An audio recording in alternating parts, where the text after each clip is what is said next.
সেটাও উল্লেখ করে দেওয়া হয়েছে স্কুল সার্ভিস কমিশনের ওয়েবসাইটে যে কেন বাদ দেওয়া হলো তাদের নাম, এবং তাদের নাম বাদ দেওয়ার অন্যতম কারণ যে তারা ভুল তথ্য দিয়েছেন, এবং ভুল তথ্য দেওয়ার কারণেই তারা কাট অফ মার্ক পর্যন্ত কেউ কেউ পৌঁছাতে পারেননি। আবার কেউ কেউ তো শিক্ষকতার অভিজ্ঞতা নেই, কিন্তু শিক্ষকতার অভিজ্ঞতা আছেন বলে তারা আবেদনের সময় দাবি করেছিলেন। এর মধ্যে পাওয়া যাবে না। এবার এসএসসি যথেষ্ট যথেষ্ট কড়া মনোভাব দেখাচ্ছে।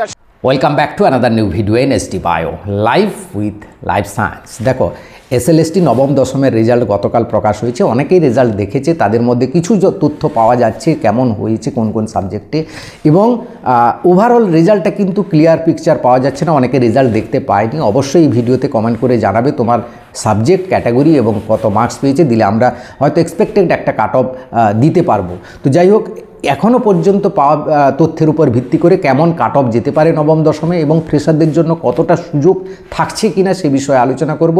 তার সঙ্গে এই এসএসসির যে দ্বিতীয় খেলা, যে নবম দশমের ক্ষেত্রে কিন্তু নাম্বারটা দিল না সবার, কারণ একাদশ দ্বাদশে একটা বড় কমপ্লেন এসছে যে কিছু সাব ক্যাটাগরি যারা এসসি এসটি ওবিসিতে রয়েছে বা ফিজিক্যাল হ্যান্ডিক্যাপ, তারা কিন্তু ক্যাটাগরি অ্যাডভান্টেজ নেওয়ার পরও জেনারেল ক্যাটাগরিতে ঢুকে গেছে।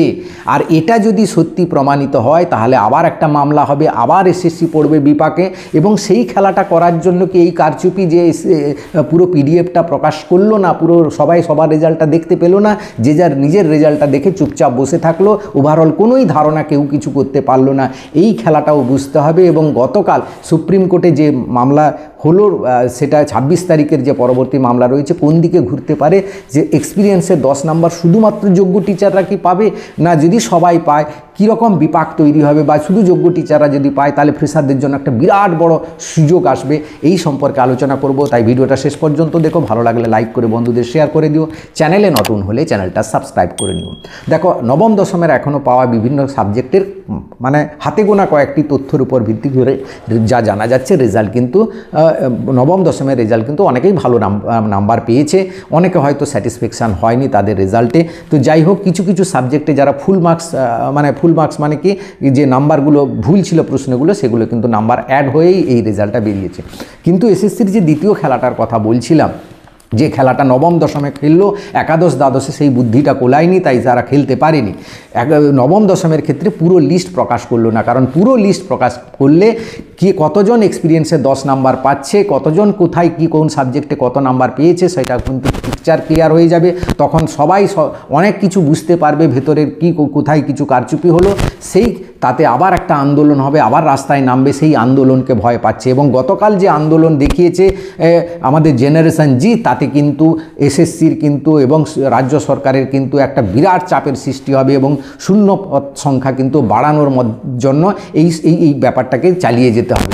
এবার দেখো, একাদশ দ্বাদশের কাট অফ যেটা বলি, এখনও পর্যন্ত যা রেজাল্ট হয়েছে, একাদশ দ্বাদশের কাট অফ কিন্তু সেরকমই যাবে, নবম দশমের কাট অফ কিন্তু একাদশ দ্বাদশের মতোই যাবে, কিন্তু একটু হয়তো নামবে, কারণ সিট সংখ্যা 22,000 প্লাস রয়েছে। যেহেতু সিট সংখ্যাটা বেশি, কিন্তু আবার পরীক্ষার্থীর সংখ্যা বেশি, কিন্তু সমস্যাটা হয়ে দাঁড়াচ্ছে যদি পুরো লিস্টটা প্রকাশ করতো, এখানেও এক্সপিরিয়েন্সের 10 নাম্বার কারা পাচ্ছে, কারণ একাদশ দ্বাদশে যাদের নাম বাদ যাচ্ছে, বা একাদশ দ্বাদশে যাদের ভালো নাম্বার পেয়ে মানে র্যাঙ্কের উপরের স্তরে থেকেও কিন্তু তারা ভেরিফিকেশানে পৌঁছালো না, গেল না কেন, কারণ তাদের কাছে কোনো সার্টিফিকেট নেই, যার ফলে তারা কিন্তু গেল না। অভিজ্ঞতা 10 নাম্বার পেয়ে উপরের লিস্টে বসে আছে, কিন্তু ভেরিফিকেশানে যাচ্ছে না। নবম দশমের ক্ষেত্রে কিন্তু ঘটনাটা একই ঘটবে। এখানেও বহু ছেলে মেয়ে কিন্তু 10 নাম্বার পেয়ে বসে আছে, যারা এমনি লিখে দিয়েছিল যে আমি পার্ট টাইমার বা অনুত্তুসুক টিচার, গঙ্গা যমুনা সরস্বতী স্কুলে পড়িয়েছি, তা 5 বছর 6 বছর করে 10 নাম্বার পেয়ে গেছে, তারা কিন্তু কেউ যাবে না এখানেও। এবং এখানে সংখ্যাটা কিন্তু একাদশ দ্বাদশের থেকে অনেকটা বেশি হবে। তাই এখানে কিন্তু যারা লিস্টে রয়েছে, সেই লিস্টটা কিন্তু সেখানে উপরের দিকে যারা থাকবে তারা ভেরিফিকেশানে যাবে না, বা ভেরিফিকেশানে গেলেও সেখানে ধরা পড়বে, তাদের নাম বাতিল হবে। এরকম প্রচুর নাম বাতিল হচ্ছে, তোমরা তো জানো, প্রতিদিন খবরই পাচ্ছ, কারণ ভুয়ো তথ্য প্রচুর ধরা পড়ছে। তাই এই ঘটনা যদি ঘটে নবম দশমের ক্ষেত্রে, তাহলে কিন্তু কাট অফ নামবে। এখন দেখো, এখনও পর্যন্ত যা মনে হচ্ছে প্রত্যেকটা সাবজেক্টের ক্ষেত্রে প্রায় জেনারেল ক্যাটাগরি 58 নিচে নামবে বলে মনে হয় না। 58 নিচে নামবে না, জেনারেল ওবিসি এরা 58 নিচে নামবে না, কিন্তু এসসি এসটির ক্ষেত্রে 56-55 পর্যন্ত নামতে পারে।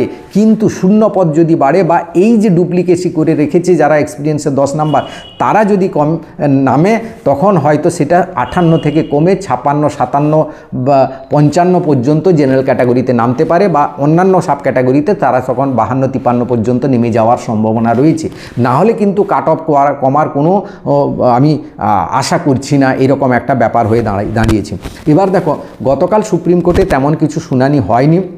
যা শুনানিটা দেখা গেল যে যোগ্য শিক্ষকদের পক্ষ থেকে মেনকা গুরুস্বামী তিনি কিন্তু খুব জোর সওয়াল করলেন যে হাইকোর্ট কেন বারবার হস্তক্ষেপ করছে, এটা তো হাইকোর্ট হস্তক্ষেপ করা উচিত নয়, কারণ তারা চাইছে সুপ্রিম কোর্ট বারবার এসএসসির ফরে দিচ্ছে এবং যোগ্য শিক্ষকদের জন্য যা রায় সুবিধা মতো দিচ্ছে এবং সর্বোচ্চ অ্যাডভান্টেজ দিতে শুরু করে দেওয়ার কথাও তারা বলেছে। কিন্তু যদি বিকাশ রঞ্জন ভট্টাচার্য তিনি যদি 26 তারিখ ওই দিকে মোড় ঘোরান, কোন দিকে, যে এই 10 নাম্বার শুধু যোগ্য শিক্ষকদের সর্বোচ্চ অ্যাডভান্টেজ দেওয়ার জন্য শুধু দেওয়া হোক, আর কাউকে দেওয়া না হোক, তাহলে কিন্তু মোড়টা ঘুরলে এবং সুপ্রিম কোর্ট যদি এটা মেনে নেয় তাহলে কিন্তু ফ্রেশারদের জন্য একটা বিরাট বড় সুযোগ আসার সম্ভাবনা রয়েছে এবং বহু কিন্তু ফ্রেশাররা কিন্তু চান্স পেয়ে যাবে। এবার দেখো, এসএসসির যে আইনজীবী এবং যোগ্য শিক্ষকদের আইনজীবী এরা কপিল সিব্বাল টিব্বাল সব মানে বড় বড় মহারথীরা, মেনকা গুরুস্বামী একজন খুব বিজেপির শাসিত বা লোকে মানে সম্পর্কের মধ্যে একটা খুব মানে ইনফ্লুয়েন্সার লোক, তাই তাদের কিন্তু একটা সুবিধে পেয়ে যাওয়ার কিন্তু বড় সুযোগ রয়েছে। কপিল সিব্বাল তো জানো বড় ইনফ্লুয়েন্সার সুপ্রিম কোর্টের, তো তাই শুধুমাত্র যোগ্য শিক্ষকদের যদি পায় এক্সপিরিয়েন্সের 10 নাম্বার, সেটা কিন্তু খুব ভালো ডিসিশান হবে বলে আমার মনে হয়। হ্যাঁ, তাহলে তো এইবার আমাদের আরেকটা দাবি থাকা উচিত যে ফুল পিডিএফ প্রকাশ করুক এসএসসি নবম দশমের, কারণ ফুল পিডিএফ না প্রকাশ করলে এর ভেতরে যে কারচুপিগুলো আছে সেগুলো কিছুই ধরা পড়বে না বা কেউ কিছু আন্দাজ করতে পারবো না। তো এই ব্যাপারগুলো শেয়ার করলাম, আর সবাই আমরা আশায় বসে আছি সবার জন্য একটা ভালো খবর হোক, সিট সংখ্যা বাড়ুক, ফ্রেশাররা চান্স পাক এবং যোগ্য শিক্ষকরা তাদের চাকরি ফিরে পাক। ভিডিওটা ভালো লাগলে সবাইকে শেয়ার করে দিও। Thank you for watching.